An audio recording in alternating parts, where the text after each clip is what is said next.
can we get the tops and tails thing first? Because we later on we were thinking of getting you to talk about all music generally. Grabs you what doesn't.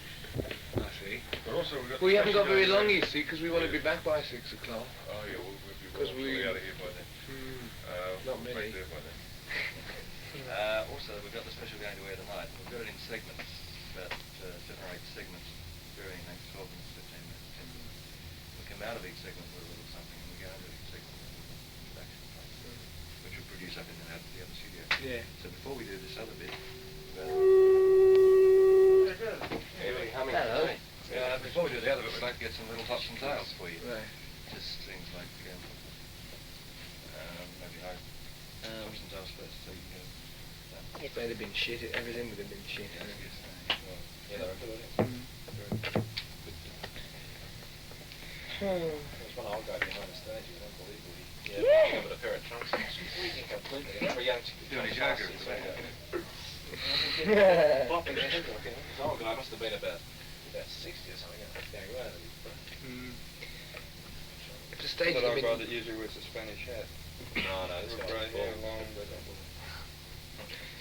If the stage had been about another 50 yards back, it would have been back. They have 10,000 already times moved back, I think. Yeah, but There's she- like 40 feet. Yeah. Strawberry Fields.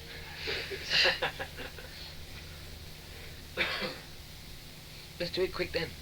Well, that's the basic type of thing that we're after. Well, we're not on both channels, surely. 2's 2NX. 2NX is our other station that we own in Newcastle. We have a station in Newcastle. You won't be working in Newcastle, will you? I doubt it very much. I never heard of it. Most of the people from Newcastle come down for the concert yesterday. It's 100 miles from the coast. Nice. And we run buses and things like that down for the concerts.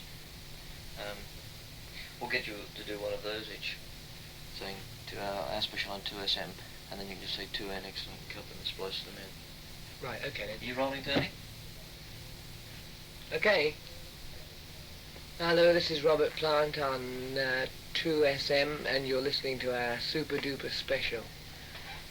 Hi, this is Jimmy Page, topping and tailing on our special on 2SM. And 2NX. Thanks again. What about doing an old-fashioned sort of, hi, this is Robert Plant, why don't you listen to my new record on second thought, listen to the special. Sort of, the old American plugs used to have for radio. Well, this is Robert Plant waiting impatiently to get to the record library to take home as many free records as he can, but at the same time trying to tell you to listen to our special on 2SM and 2NX.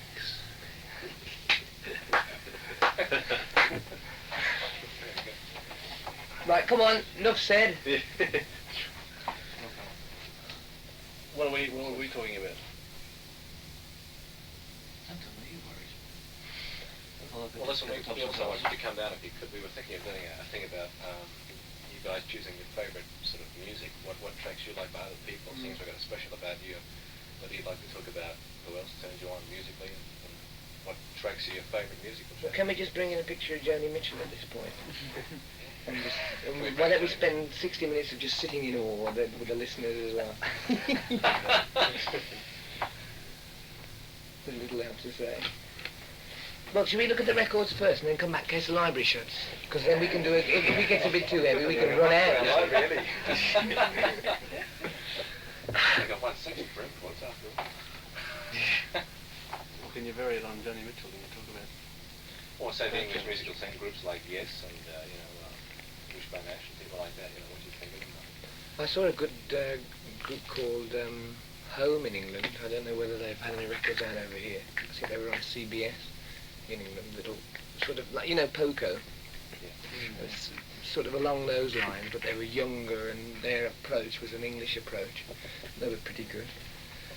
But as to others, I don't really know.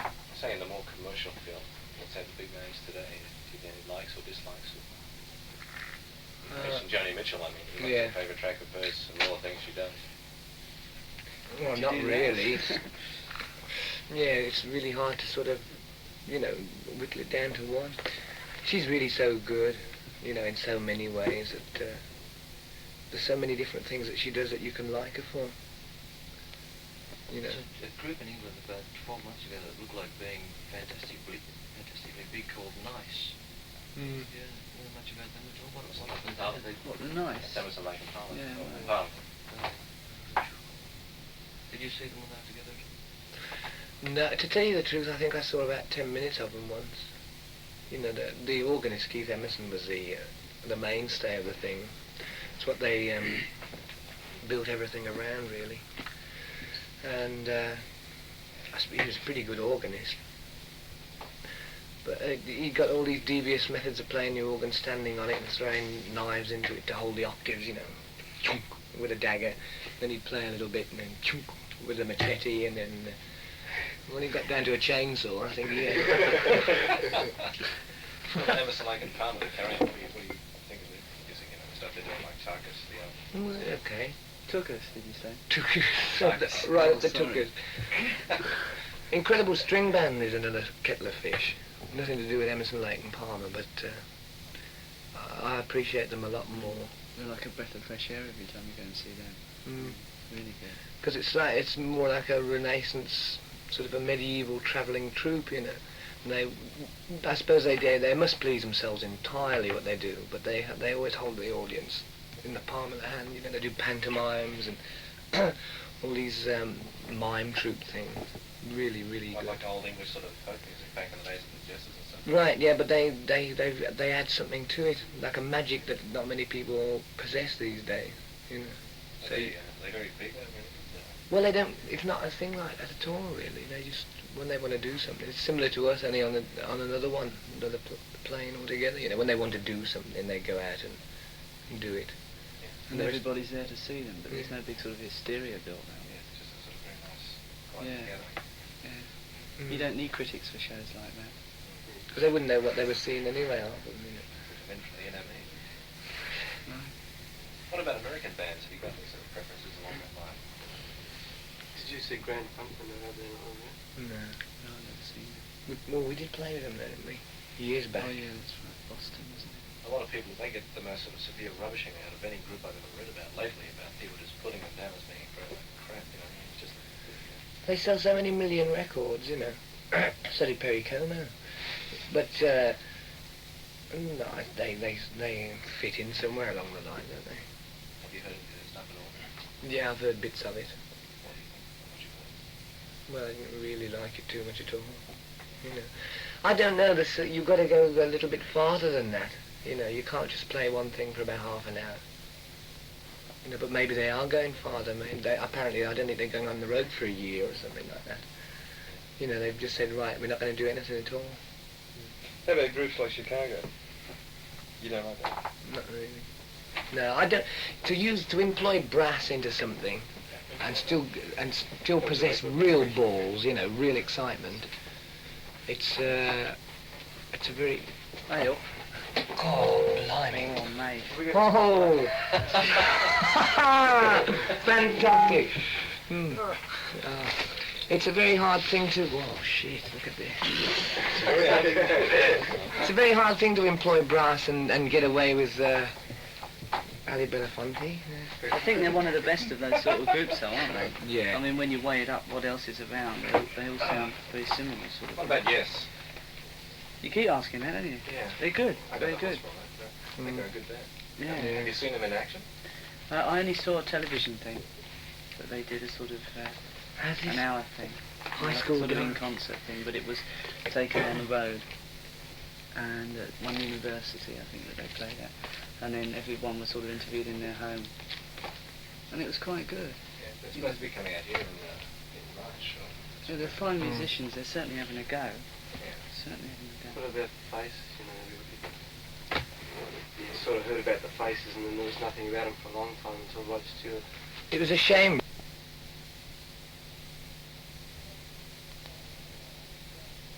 No. What do you anyway, about that. comparison to the... To what you You were talking about coming again.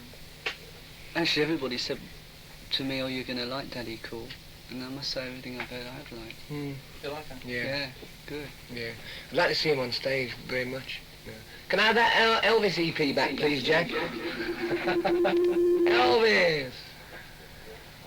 So just getting to current day, what groups do you, as a group, admire most? What are the groups that you dig most, modern groups, new groups today? Ones that you consider have potential that are going to be big, or ones? Covers all the... Most of the groups that I really liked a lot have broken up. Like Kaleidoscope and Fairport, in those particular eras. Fairport with Sandy Denny was a good one. You must But have I like album. Yes, I must admit I do like them. Have you got that album with Sandy Denny with, Legion Leaf. yeah, Legion Leaf, No, it's not released out here. isn't it? Well, that is a fine album. Yeah. Isn't she with Fotheringay now? No, she's left them, she's done a solo album. And Richard Thompson, who was the guitarist with Fairport, is back with her again. But I didn't really, the first album by Matthew Southern Comfort I really liked. One Yeah. side of it was Yeah, really, really right. good. Did you hear that? album. Frog City, you mean? No, Yeah, there's a couple of Australian guys there. I don't know. That thing seems to me that I've been floating on the same wind. What's it called? Colorado Springs Eternal, in my mind. Really, a nice album that was. We try to sort of get the thing to relate to a more, we're a top 40 radio station, so there's a lot of the stuff which is very heavy, which say the audience wouldn't be as aware of as if we could perhaps.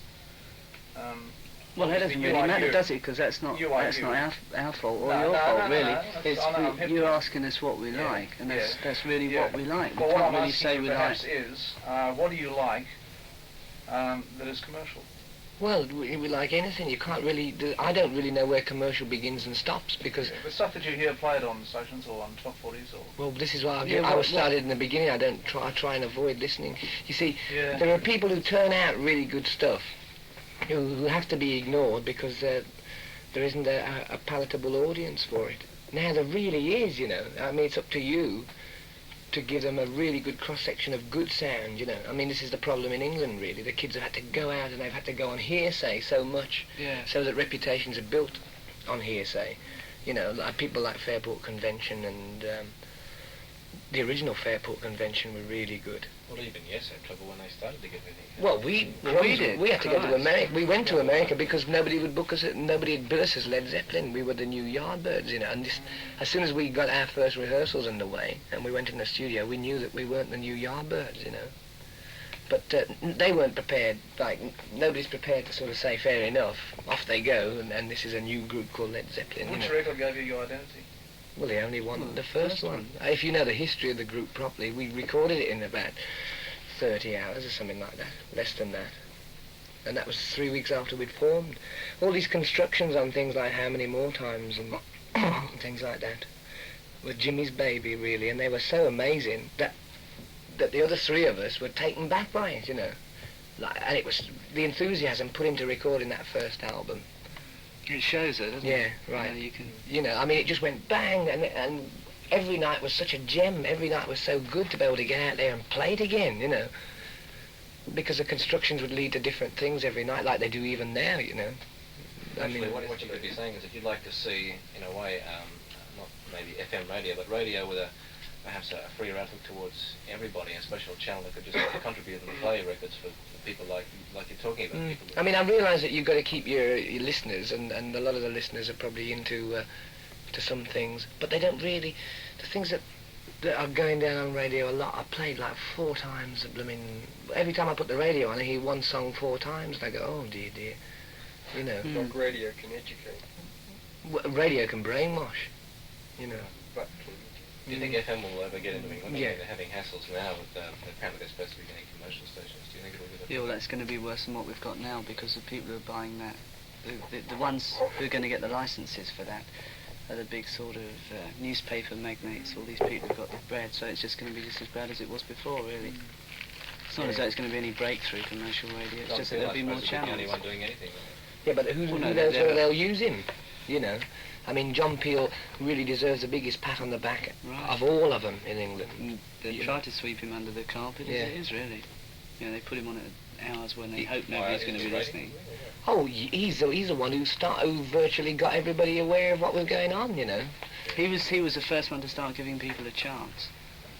People that you would never normally hear. Yeah. In no way at all. They might just be playing in arts labs. Like Medicine Head and things like that. Well, like Well, everybody from the word go. Also, really. what's his name? The mad banjo player. Oh yeah, what's his name of the piano? All sorts of, well, you might as well call it like the same thing as the Incredible String Band, that moving around and giving a show, you know. Well, on his programs, he'd have a bit of everything, you know, so as the people were suddenly aroused, you know, re-aroused, like the Presley arousing, you know, you suddenly found out that there was a lot more content to it than met the eye, because like Radio 1 reckoned that they were doing the country a favour, but really all they were doing was beating the music into the ground, you know. Because you have to pass an audition to get to be able to play on Radio 1, and people like Terry Reid, who were really, really gifted, failed because of the material, not because of the fact that he was a brilliant And that's singer. top 40 for you. Yeah. And they tell you even the top 40 of your standard, because at least you play the records by the artists, however good or bad they are. But in England, you get like a copy of it, you know, by somebody in the studio. Needle time. Hmm? Because you've got no needle time. Yeah, and because they got no insight, the people who are doing it, you know, civil servants. Listen, talking about identity, do you think, have you heard Deep Purple lately live? No. Do you like them? I don't know. What about that crit that Ian Gillan said about Zeppelin? You know, when he came out here, he said that your songs weren't strong. You were suffering from one. But what about their first LP? There's one thing on there that sounds like a direct nick of one of ours. And plus another one that's a nick of Bombay Yeah, but he Calling. also said that he felt It's they a were Beautiful Day. influenced, up until that point when they were here, they were influenced by too many things by everybody, and they didn't have an identity. And they were very worried about the fact that they didn't. They didn't sound like anyone. Why do you Hang on. What an issue, eh? Sounds like the Houses of Parliament, doesn't it? No, that's a really silly thing to say, you know. I mean, as far as we go, they can please themselves what they say, because what we write is improving by the day, you know. And I reckon that the first album can't be put down in comparison to our fourth album, because, you know, there's no comparisons, really. We're the same group, and there's a little bit of this and a little bit of that, but We're 3 years different. yeah, right. Whereas a lot of groups, and I'm not saying them, you know, but a lot of groups just get one riff and they beat it into the ground, you know. They'll play that one riff for about 10 minutes. And I suppose you can mummify the kids after a while. That seems to be what Sly Stone does, you know, but he does it really well, you know. And he does it so, I mean, they're totally amazing, you know, but it's still that sort of, that really constant turning over of one thing, you know. What did you think of Black Knight? All right, but haven't we heard it somewhere before? I suppose we've heard everything somewhere before. We often sit down and say, well, we've heard that before somewhere. It was like Free are reforming up there. Yeah, they were pretty good. Yeah, but that's another group that kept it going on the same plane, you know, and I think that's why they broke up, really. Let's see what happens when they get back together again. It's great. That's what they did at the first two albums. We were really raving about Simon those, but by the Kirk, New fourth Line. it was very... Well, I don't know. You see, we met them, virtually all of them, individually after the breakup, and they were all complaining about various things. But a lot of it must have been the fact that it was that same sort of boom. It was that little bit of funk, but never taking it any farther or taking it back anywhere, you know. Yeah. That's one of the things that keeps us happy with what we do ourselves, you know. Is it? Jethro? What do you think about his stuff today? Well, we did about 15 dates with him in America on one tour, and the whole setup of that group really amazed us. You know, the manager wouldn't let them go out with us because we were decidedly tearaways and hooligans and all that. And old Jethro would sit in his room. He wouldn't even have anything to do with the other members of the group. But every night he'd say the same quips in between numbers. And when it comes down to that, you know, he'd hold his flute up and say, how do you like my phallic tin whistle? Jim Morrison's got nothing on me and all that sort of thing. You know, but night after night after night, so that really stops you going any farther into listening to him, you know. Yeah. It's like a completely rehearsed gig, isn't it? Well, this is it. Well, it's See, their is it what- management, God bless them. But, Well, he's, you know, whoever's at the helm of the whole operation, you know. I mean, the thing is, that's the one thing with us. We don't go out there and do the same thing every night. We're constantly working in our minds how we're going to change it every night. So there's a change. I can't even envisage playing in a group where you'd have to do the same thing note for note perfect. I never have, ever. We're very fortunate because we haven't got a manager who can only look at it the way that people do who manufacture something, you know. I mean, he's into the changes as much as we are, you know. And he'll get off on the fact that we'll do something totally different to how we've ever done it before, you know. What about Manfred Mann? It's a long time ago. The current lineup was Current nothing, lineup. Haven't heard anything. because they came out here. The first big pop show we had really sort of opened things up for big groups out here was the Deep Purple Fremantle Man Tour. They were the first of the really big shows. Then it all sort of snowballed from there. We've had Kinks. And what about the Who and Small Faces tour? Oh yeah, but I'm saying, that was a fair way ago, a while ago, and there was a sort of a gap after all that stuff, and then the Deep Purple one was the first big one that came after that. That was brilliant, actually. I should imagine that Who and Small Faces. Who were thing. great. Yeah. Well, I should imagine the Small Faces were. They were too. Mm. Stevie. They got pulled off the stage, too. Oh, but they will do. They will do. They'll get booed off the stage anyway, the Small They won't- Faces, they because won't they're bother. so they were too much, really too much for people to take at odd times. You They know. walked out and told the whole lot to get fucked, and everyone went gasp, bootlaces and tins flying, and so he said, "Fuck you all, I'm gonna get off the stage." And I walked off, and everyone was like, "Oh." Yeah, but then when they really started laying it down, when people said, "Well, please yourself, what you say and do, just get it together," they used to really did that very thing. You know. How about the old days of Stevie Winwood and stuff, this group and then? Oh yeah, the Shrines. Did you like those days? Yeah, very much so. Yeah. Oh, Winwood was a gem in those days. Well, he was for a long, long time. With Spencer, they used to start off with Ramblin' Rose, the Jerry Lee Lewis thing. And they used to do this moody intro with old Winwood clapping away, and he had a little pickup sellotaped onto his guitar and all that. They used to play in little clubs, but the atmosphere was fine, and Spencer's rhythm playing that all the time, you know. They were really fine. Really good. We got to go soon anyway. Say the first thing that comes into your head about the concert yesterday. Warmth. Yeah, it was really warm. It was, sounds like that chick who takes photographs of they girls, doesn't it? but the people were fantastic, you know. I'm only upset that we couldn't have the stage farther back and let all those people who climbed over see it properly. Gee, that must have been an incredible experience, seeing all that. Yeah, as the afternoon went on, it became more like it should be, you know, little people getting in little groups and all sitting down. There was a guy doing gymnastics with a pair of swimming trunks on, and I think if we'd have stayed there about another 3 hours and had somebody else, like the Incredible String Band, on as well, we could have taken off. The whole ground could have just shot into space, you know, and landed anywhere in the world and done a bit of good. It was a good feeling, wasn't it? Yeah. You think you'll come back to the country for another tour? Well, it depends on a few things.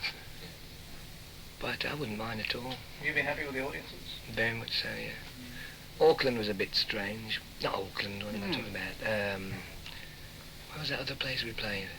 Begins with A. Adelaide. Oh, Adelaide. Yeah, you said it looked like it reminded you of an old sort of cowtown in the Midwest of the States. You an article and go sit there. But then again it didn't. But then again it did. It was one of those, I don't know, I was at a bit of a disadvantage really. I sort of went, ooh. But there were people scrapping. There was one guy who was leading, he would stand up at different times and start clapping like that. And then if somebody said sit down, he'd go bump. You know, and the guy being all bloody and all that, and the guy'd sit down again. And I suppose if you get somebody who you can see doing things like that, it does look slightly... Which has been your best audience, most receptive? Well, I reckon Melbourne, Sydney and Perth have been all, and Auckland have been really, really fine. Because you dig them all for different things. I mean, the one in Melbourne got off for me because it started raining at different points, and everybody knew that if we stood there too long, we'd go up, we'd get electrocuted, you know. and yet when we said, well, we can't do it anymore, they'd say, oh, you know. And we had to stop for about 10 minutes and put tarpaulin on the stage and come back on. And when we came back on, there was about a 40-mile-an-hour wind blowing. And there were people, like there was tarpaulin over the PA system, was falling down all over the guy who was controlling the PA. One minute he'd be there, and the next minute he'd be immersed in this big tent. Yeah. We had Creedence 2 weeks before you at Bandwick Racecourse. Have you ever managed to see them live at all? Yeah. You have. What did you think? What did you think? Well, I thought... Very disappointing. Disappointing. I mean, their sound was recreated exactly as a record, and you thought, well, that's good. But then they got up on there, and they just sort of did it very unenthusiastically. That's no thing, you know. It's no good. And they just finished and said, zap, that's it. And they were only on for about, 3/4 of an hour. There was a wall between them and the audience. And there was nothing getting through. There was something stopping it, you know. The Yeah. audience appreciated it, but there was still a very sort of cold feeling, and everyone went away saying, what happened, you know? There didn't seem to be anything extra there really when I saw them. I've never seen them before, and I just really wondered what it was going to be like. They didn't transmit. That's really. another one of those things that we were talking about earlier on, just going on there and thinking about something else as we were playing, you know. You can't really do that. But somehow it was just so note for note perfect to the records, and you just wondered just exactly If they do anything else to show the versatility. satisfaction he was getting out of it, really. Well, have you heard any of their albums or anything? I guess you must have. Yeah, well, we were all under the impression that he was a rockabilly fan, a real fiend, you A know. real fanatic. And Incredible great record collection of all these people that did sort of pinch records off like Roy Orbison, Ooby Dooby from the old Sundays. I mean, I just thought he was really going to know about these things. Did you get to talk to the guy? he was a bit too cool, actually. Yeah, how did you get on with him? Didn't really... Well, they invited us up to their Mondo Bizarro, which I think is Spanish for Bizarre World or something like that. And chatting to air hostesses. And Avis rental women.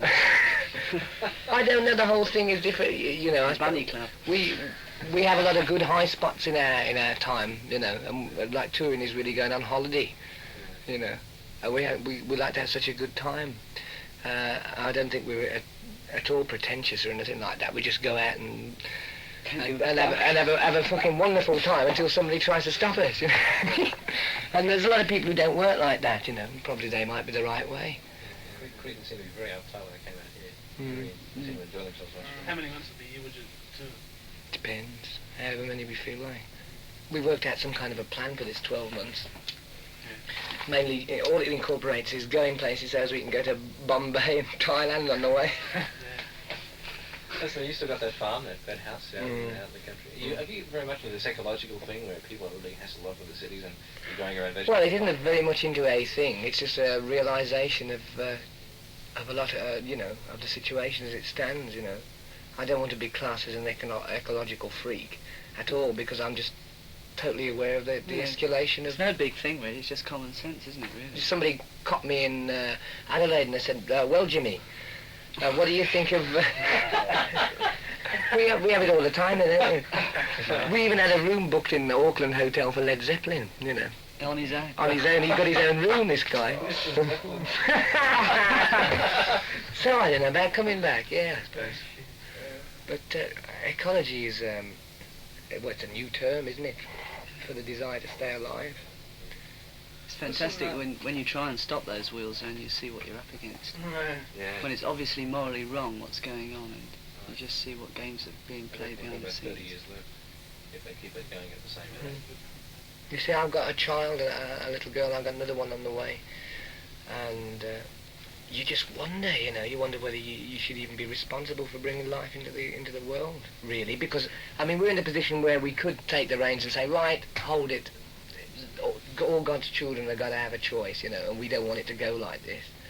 But you start shouting out like that, and it'd give so much meat to people who talk about us, to the critics, to the press, to the radio, to the media in general, and they'd make it into a farce, you know. It'd soon be turned from what you really feel into a sort of the latest thing to talk about concerning Zeppelin, you know. So you say as little as you can about it, and you laugh a little more. It's really strange. I'm involved in this issue at home at the moment on, you know, Loch Ness, and it's a fantastic beauty spot, and they're intending to put pylons all the way along one of the edges of it, not all the way along, but sort of, I don't know, 2 mile stretch, which is enough, and it'll be seen, and it'll set a fearful precedent because there aren't any others around there. It'll just bugger the whole thing. Right, yeah. It's amazing, but when you see what you're up against, and you speak to the press up there, and they say, well, was there any idea of a publicity gimmick in this? You know. You see, we know how you have to be, you know, and we know how everybody has to be who have to earn their bread and butter out of saying things about other people, you know. But the unfortunate thing is that the number of people in the streets here in Sydney or in anywhere else are totally aware of all these different situations, you know. And maybe they've got their spokesman, but their spokesman are shouted down, you know. I mean, and even Lennon in his crazy way has tried, you know. Well, Dylan tried as well for a long time, just at little stab points. You know, the horizon is so great, and what we have to either contend with or, you know, turn against there's so much there that one mouth can't say it all, let alone sort of brandish the standard and bring everybody under the one flag and say, well, it's... You virtually can't be honest. Well, you can be You honest, can, but you gotta be. the point is, You get shut oh, up. you can You're afford, really you can honest. afford to be, but it Yeah, becomes yeah, they can it turn it gets into a very pressure, prissy yeah, but thing. This is what I really mean. Mm. It turns against you. Mm. Listen, as a matter of interest, this is just by the way. What yesterday did you mean when you said something about San Francisco, except for some girl kicking a beer can or something, kicking that can over there? Oh, well, Oh yeah, Well, right. I just wondered what you meant by right. that. Well, San Francisco, when I first went there, and Jimmy went a long time before me. When I first went there, I'd got so much out of people like Moby Grape and Love, and a new feeling again, a revitalisation of what sent me on musically, because they were singing about things, and they were singing with a drive of a kind that I really wanted to be a part of, And I went there, and I was so elated when we first played the Fillmore. It was like one of the biggest experiences ever, not because it was San Francisco and all the music was there, but because the people were there, and the people were, I don't know, if you could have transported those people around the world, you'd have done a lot of good. But we went back, and as time goes on, and we keep going back, we find that little subculture has been divided into, like, there's a society already in there, there's the different ranks, you get, like, if you haven't been around too long, nobody's going to talk to you. You walk down the street and people don't smile at each other anymore, And that was the big thing about it. Yeah. You could walk around and everyone would be saying hello. Didn't know who anybody else was, but it was just this thing, contact with everybody. And when I went there before with the Yardbirds, it was just a very, very small community, and this whole thing had grown, and it was fantastic. And when now you see it's something just- like that, it's fine to see it grow, And the unfortunate thing was it got, I don't know what happened. I suppose it was all the drug abuse and all that sort of thing, and like suddenly a guy who probably sat on top of a hill and blew a pipe now and again and got drawn into other things until he found out that he had to get out in the street to hustle to make sure that he got those things continually. Yeah. And then when man is revealed as the animal that he is, he forgets all of the beauty that he created, And there was a good feeling there that I tried to relate it to, But also, I try to say that when you go back there now, it's another story. Yeah. And just as I said that, some chick threw something right into the crowd, Yeah. Like a twisted beer can went, meow. And probably whoever was listening to me just got a bump on the head and carried on listening, Yeah. So that was it. Mm. If everybody had turned around quick enough, which I hoped would have happened, they'd have still seen our arm up like that. I mean, a lot of people do it and you don't see them. Yeah, it was like a guy at one of the Stones concerts, he chucked an egg at Jagger, and he just happened to catch who it was, And it was really incredible. He shook his miracle, he said, you want to throw eggs at me? He said, come backstage, I'll throw a bloody bucket full at you. And everyone was zap on this poor guy, not poor guy, they shouldn't have done it, but, they saw him, he thought he'd get away with it, and he just got caught in the mid-act of the egg leaving the hand. It was really, Yeah, but what is all that about? Oh, just some...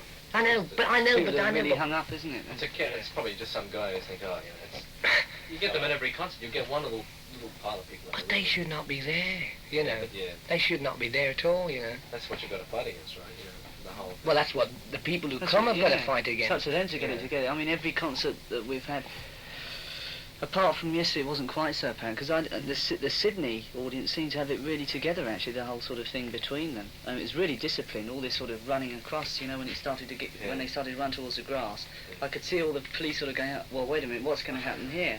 And they were really cool about it, and the whole thing just mellowed down into a really good feeling. But the one problem that we have come across, when the audience haven't got it together amongst themselves, is this standing up and sitting down. The people who want to stand up and the people who want to sit down. And you get all these people shouting out, sit down, It Yeah. just gets too much, especially when you're doing acoustic numbers. But you see, we spoke to the chief of police beforehand, and he's Hoppo, and I tell you, those two guys were as cool as anybody who was sitting down. Because they realise the situation, they realise that you can aggravate something by sending in an element that is now, if you send the police in, it's unfortunately, you're asking for trouble, because like everybody's got a bad name, both sides of the fence to each other, So this guy realised that the stage should have been pulled back another 50 yards before the day begun, right? And that if the people, they expected that many people, then these people should have been accommodated, you know. Otherwise, you do get trouble because people are jumping out the stands and running across. I thought this is going to be another Perth, you know, and we're going to have to flee quickly with ripped garments. But no, they didn't do that, see, and that was where they really pulled it out for me. Because as soon as they sat down and went, right, that was when the concert started, you know. And we dug them as much as they dug us, I think. It was a magnificent concert. Have you got another album ready to go after 4? Won't tell you. Righto, next question. You were saying in an interview that you used all those symbols to stuff up the mass media just so they just couldn't label it. That was just the premise behind using all the symbols you had for the fourth album. Well, it wasn't just that, but that certainly came One of the into it. reasons. You know, that as soon as you saw them going, well, yes, well, let's have more information on the title, please, and all this sort of thing, then you realise there was more afoot, you see. But those symbols Certainly carry a plunged bit of them into weight. chaos. Sure they do. You know, don't worry. Can you explain some of those symbols? Well, I don't know. It'll take another hour. Well, I wanted to see us on the telly. It's too late now. Have you got a TV here? Why don't we cut it off now and come back after? Well, we've probably missed it, haven't we? 6:30. Oh, is it? Right. Oh, let's go and watch that. Right. Over and Roger and out for a Another bit. cup of tea, go down really well. Yeah, a cup of tea and we'll stay the night. Right. Oh,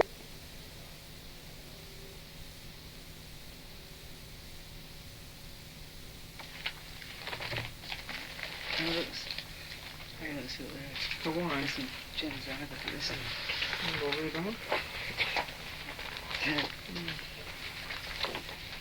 No, I just want to see. Centre Sounds. What do we get for? 80. Green corn. Ah, Is it green door, did you say? green corn. Oh, what's that? Al Casey. Oh, old chef. Oh. I told you another Presley weekend would be big. That's fantastic. The lines that you were talking about in here, The last two lines. Oh, the concerts are a lot more. That one. There's Presley again. Are those the lines you were talking about? The concerts are a lot more than the groups to, or the music to many? Yeah. Part of the fucking culture, isn't it? Yeah, lovely, aren't you? That's right, everyone has a holiday.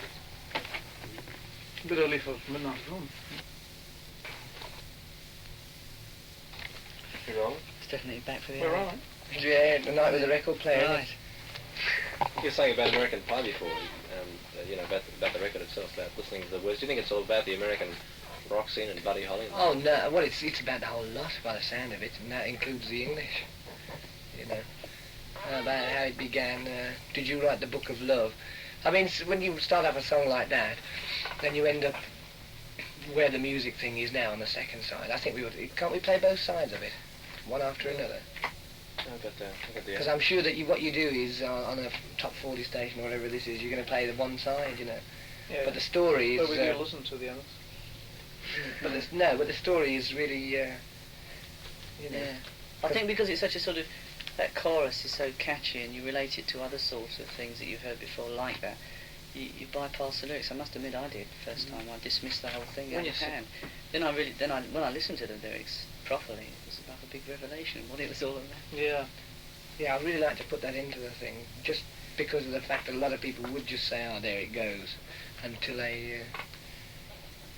You probably agree That on- reference to American Pie. No, well, it's nothing to do with American Pie. It's just, Oh, the lyrics in general. yeah, Mm. on that. Do you feel that a lot of people are right? A lot of people sort of say that in most, you can do a lot of gigs today and you get up and a whole lot of people will say, yeah, really great set, man. And you think to yourself, well, I played shit ass and I just conned them, because a lot of people try and say, yeah, you really sounded great. Yeah, or you don't never think con you've them. conned them. You just feel really cheated that you know that they thought it was good. Well, you know when people say, yeah, great man, you know, they're just saying it because they want to talk to you for about a quarter of an hour. Some people really mean it and they've missed it, you know, they've missed the thing that you could have been a bit better, really. And you just feel annoyed that you couldn't play better. I always get that every night anyway. And I do, most of the time. But a lot of it is to do with the audience, because you can be playing incredibly well, you know, and if the audience ain't quite how you like it, you know, and you become a specialist as they are, or in fact twice as specialist as they are, because you're dealing with like tens of thousands of people en masse, you know, in one go. So to get that good flowing, that exchange of feeling, like we give them something, they give it back, and so we give them more and they give back more. Until you rapport just keeps building. Have you ever considered cutting a live album? I wouldn't mind, actually. It's just catching it, you know. Some nights are out of this world, you know, that we'd be totally happy with. And you can bet £1 to a penny there's not a recording machine in sight, except for some bootlegger with a mic on a broomstick, you know. Who's saying they're making a lot of bread will make this sound bad, so they're swinging the broomstick round in there. Have you had any of your stuff that's been known to be bootlegged, selling pretty well in the States? Have you had any This must really, I suppose, shit you off. Oh, well, because it's a terrible reproduction, you know. Live on Blueberry Hill was dire. And especially when that one came out, it was at the heyday of bootlegs, and bootlegs were costing about double the price of a legitimate LP, which seemed totally unfair as they didn't have any overheads of a proper record company. And the quality was bad. You know, they should have been at least half price, shouldn't they? That would have justified bootlegs in some way or shape or form, but as it is, they're still more expensive, I think, in England. Just a little bit more, but at that time they were double. And for a double LP, which is what that was, it was costing a lot of money. But we gladly rush out, and I know, do you mean Yeah, we rushed out to get Dylan bootlegs. Quick, let's get in there, you know, and we go in, and the guys would sort of go totally pale because they got ours just next to the Dylan bootlegs, you know. So, I mean, we've got to own up. What was the reaction when you saw your first bootleg just lying on the shelf there? Oh, well. I remember I put it on, and I was so disgusted at the sound that I threw it in the river. Then I tried to get another one from somewhere. Well, hello. Hello. Welcome to On the Air. Sorry to interrupt. Okay. I tell you what I would like to hear in the middle of it all. Is that anything by Dion? Any of the old stuff? You just... Which one?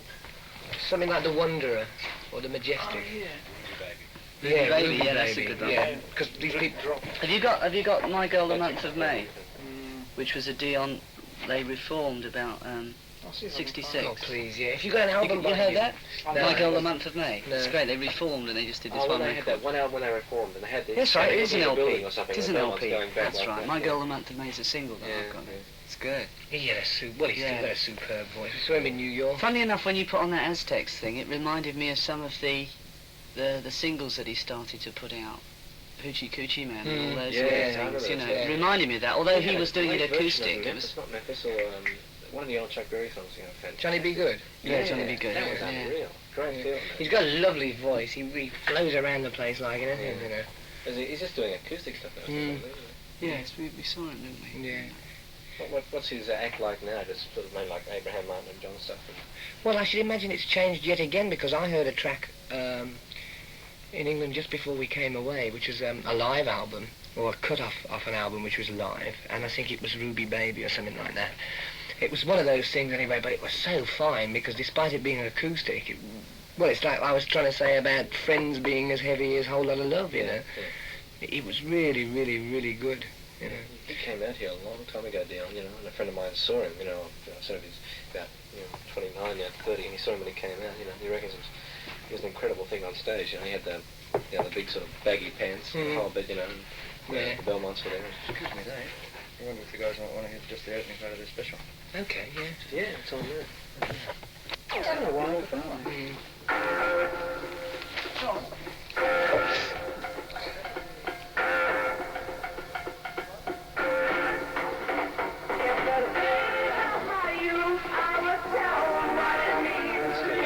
Oh, what's happened to the big speaker? You cut it off, the big speaker. Well, you see, you're making a lot of interesting comments while you're listening. Oh, leave it. Hey, the media. It's not against yourself. Oh, no, we never do that. No, I Anyway, just thought of asking you all the things. The special goes on for quite a while. We're sort of wasting time. There's so many interesting things coming out. You know? Yeah, it's just like when you were talking about that. When did I do that then, that chat thing? That would have been a film. Was it straight off the aeroplane? The things that felt, yeah. Straight off the it's aeroplane? great at the beginning about them little drums. How's that sound? That's all right, I think you get it.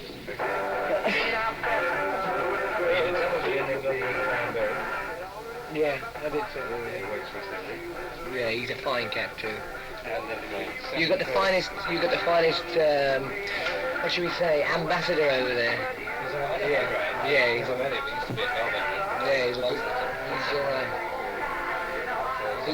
He just finished talking to the birds, you know. He was totally wasted and clapped out and couldn't, you know, he'd been at the Hilton or somewhere in London. And he came up to the farm and there were dogs bounding through the window at him, and I don't think he could get a grip of it at all. Yeah, the first sort of almost free-form FM radio show, didn't he? Yeah. In the old days, he was the first guy in this country Yeah. to get it together. I can imagine, yeah. Play things like that. He had a very hard time interviewing Rod Stewart. Tell me more. No, don't bother. I just started representing Rod Stewart. We wanted to play the day after tomorrow. We ran Graham in London, I think, very well.